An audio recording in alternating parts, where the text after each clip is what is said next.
morning, everybody. So, I am Dr. Niaz Ahmed, Assistant Professor from AIKC College of Education, Mumbai. So, here we are going to just see the concept of educational management. What do you mean by educational management? That we are going to see here. So, concept of educational management. So, just let's start this. So, educational management, if you see, it is consist of two words, education and management. Okay. So, it consists of two words, word education and management, and these two words makes education management. So if you want to understand what is educational management, then we have to see what is education, and then we have to see what is management, and then we have to combine these two words and see what is educational management. Okay, so education is nothing but it consists of two Latin words. E means out of, and duco means I lead or drawing out. So if you combine these two words, that means education is the process of drawing out the best in a man or a child. Okay, then Dictionary of Education says it is a successful learning of knowledge, skill and attitude. New education policy says that education develops manpower for different levels of economy.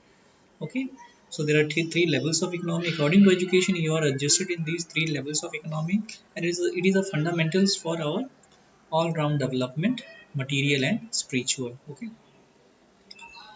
so education, Vivekananda says that it unlocks all the doors of progress. A nation advances in proportion to education and intelligence spread among masses. Okay, so education aims at making, or if you just conclude all these definitions, is make civilized human beings, and it provides learning experiences. You get knowledge, values, attitude, and skills in through education.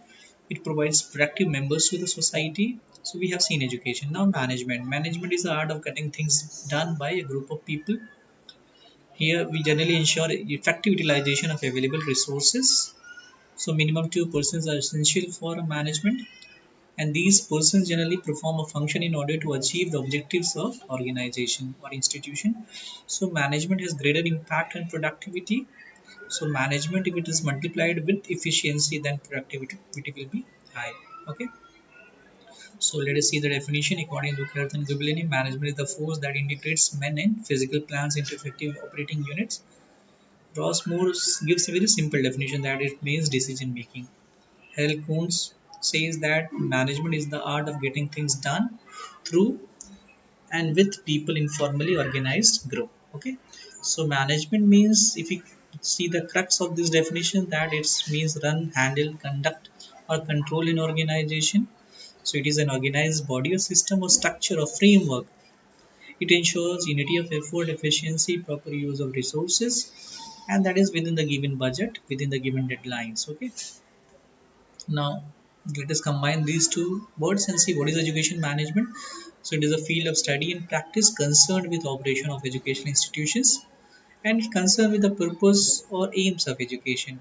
Okay, so educational management, Kothari Commission 6466 has rightly advocated that education is one instrument to bring change in the society, and it is through managing the education process in general. The realization of country's aspiration involves changes in the knowledge, skill, interest, and values of people as a whole.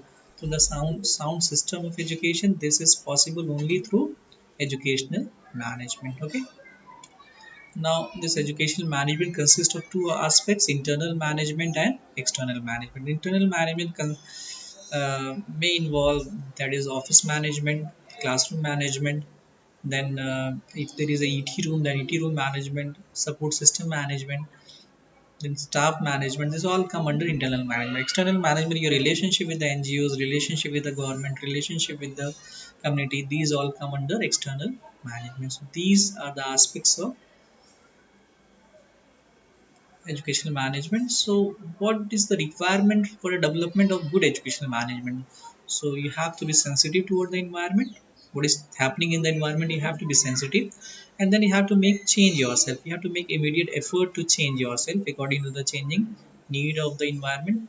And for that change, what you have to do, you have to utilize and improve the quality of inputs you have. Then you have to develop the human resources, because education institutions generally have human resource. They have to develop those resources. So here, this is the concept we have seen today. Thank you very much for patient hearing.